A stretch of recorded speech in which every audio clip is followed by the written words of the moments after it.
In lesson number 9, I showed you how to do a flat fingertip thrust, which looks like this. And it can be done as a high thrust, a middle thrust, or a low thrust. And in lesson 22, I showed you how to do a straight fingertip thrust, which looks like this. And it's usually done as a middle thrust only. But today I'm going to show an upset fingertip thrust, which means the hand's positioned this way. Now usually it's done as a low thrust, aiming for the pubic region like this. But it can also be done as a middle thrust, aiming for the armpit.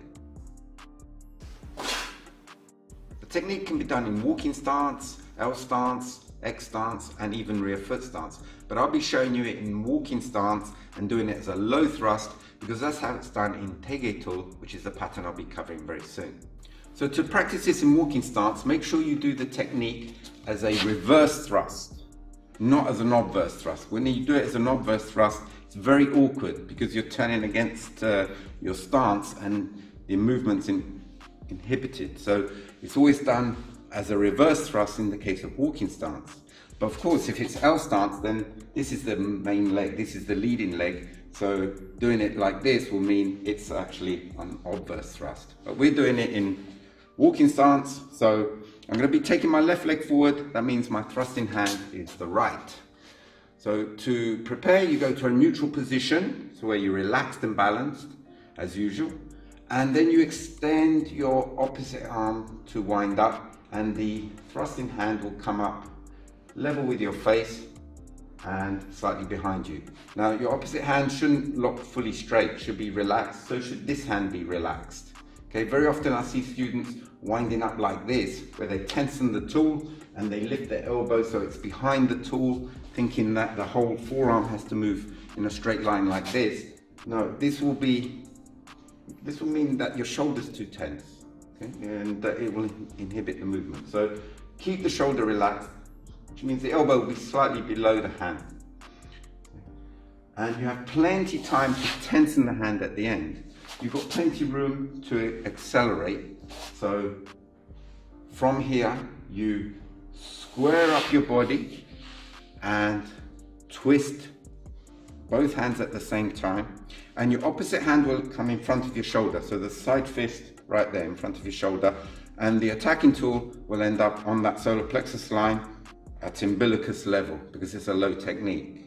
Avoid looking down at the target. Although the target's down there, your opponent's in front of you, you look straight at the opponent there. And don't forget breath control. Your breath finishes as the technique finishes, like this. Now avoid overturning. If you turn your body away too much, it'll take too long to twist back.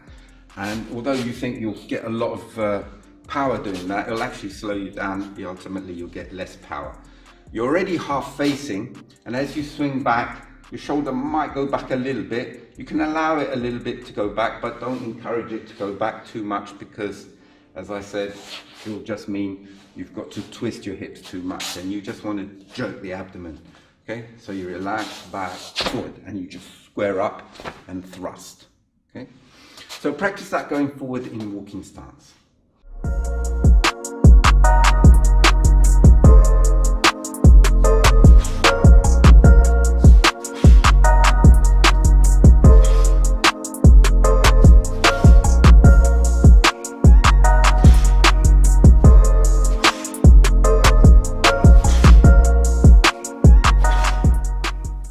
It's also worth practicing this technique as a combination with L stance middle block, because that's how it's used in Tegeitul, making up movements 1 and 2, as well as movements 4 and 5.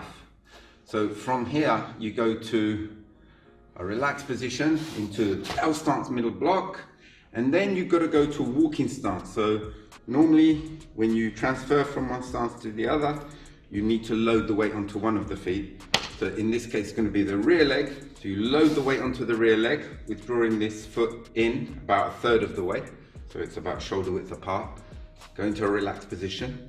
And then you bring the foot out and forward to go to walking stance as you execute the technique. So from here, relax, wind up, and forward like that. Then you bring your feet together, transfer the weight onto the other foot, wind up, block this way, relax, back, forward, like that. So practice that going from left to right.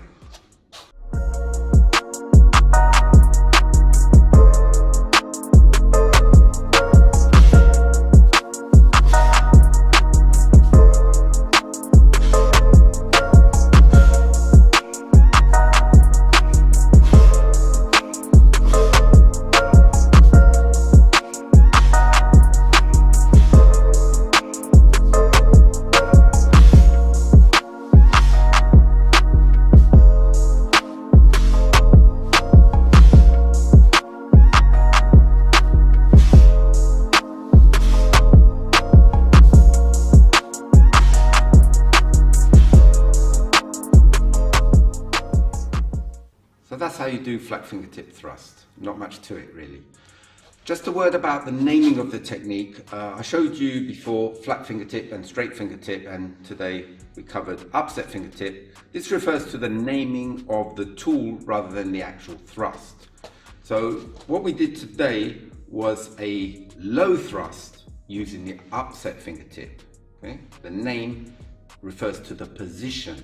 Yeah, this is upset fingertip, whereas this is flat fingertip, straight fingertip. It's not the name of the actual thrust, so it's not an upset thrust using the fingertip. It's a thrust using the upset fingertip. Okay, so hopefully that doesn't make it too confusing. That's it for today. See you next time. Goodbye.